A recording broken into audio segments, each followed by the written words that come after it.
بسم الله الرحمن الرحيم ওয়ালাইকুম আসসালাম ওয়া রাহমাতুল্লাহি ওয়া বারাকাতুহু। জি, দুবাই থেকে এক ভাই জানতে চেয়েছিলেন যে যদি আপনি মসজিদে ইফতার করেন তাহলে ইফতার হবে কিনা, রোজা হবে কিনা।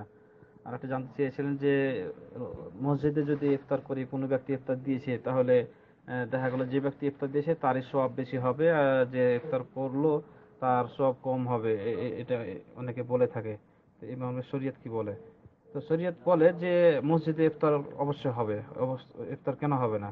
অবশ্যই রোজা হবে। মসজিদ চাইতে আপনার আর উত্তম কোনো জায়গা পৃথিবীতে আছে নাকি?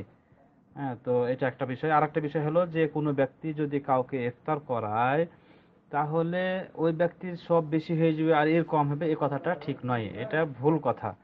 হ্যাঁ, রাসূল সাল্লাল্লাহু আলাইহি সাল্লাম বলছেন যে কোনো ব্যক্তি যদি কাউকে কোন রোজাদার ব্যক্তিকে ইফতার করায়, তাহলে তার সওয়াব হবে ওই ব্যক্তির মতো আহ, যা সে রোজা ছিল। তা এবং তার রোজার সওয়াব থেকে কিছু কম করানো হবে না। এটা ইবনে মাজাহ তিরমিজির হাদিস।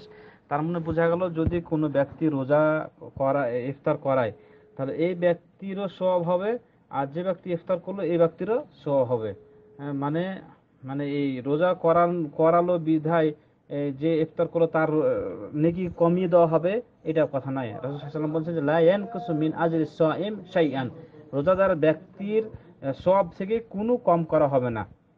মানে ইফতার করালে তার সওয়াব হবে, কিন্তু এর সওয়াব থেকে কেটে নিয়ে যে তাকে বেশি সওয়াব দেওয়া হবে এমনটি নয়। তার মানে এর সওয়াবও ঠিক থাকবে। তো এটা সহিহ হাদিস। হ্যাঁ, এই যে কথাটা বলা হয় এটা ভুল কথা যে তার নেকি কম হবে আর এর বেশি হবে। এই জন্য ওখানে ইফতার করতে যাব না, এই কথাটা ভুল। আহ, আপনি পারলে ইফতার করান কাউকে, আপনার সব বেশি পাবেন, কিন্তু যাকে করাবেন তার যে সব কমিয়ে দেওয়া হবে তাও না, মানে তারও সব ঠিক থাকবে। সুতরাং এই কথাটা ভুল। আপনি মসজিদে ইফতার করতে পারেন, কোনো ব্যক্তি ইফতারের আয়োজন করলে সেখানে ইফতার করতে পারেন, কোনো সমস্যা নাই।